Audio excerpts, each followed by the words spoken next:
evaluate the news project in public broadcasting.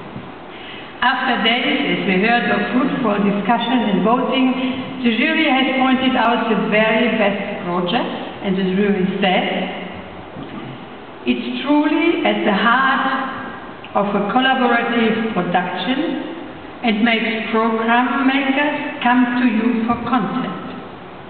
It's a project with longevity. It will be used again and again, and I need to think how I can do it too. It bridges the gap between the niche science community and the wider public. The Winnie Project is a website where members of the public can take part in real groundbreaking science experiments online, while at the same time using science to discover new things they never knew about themselves.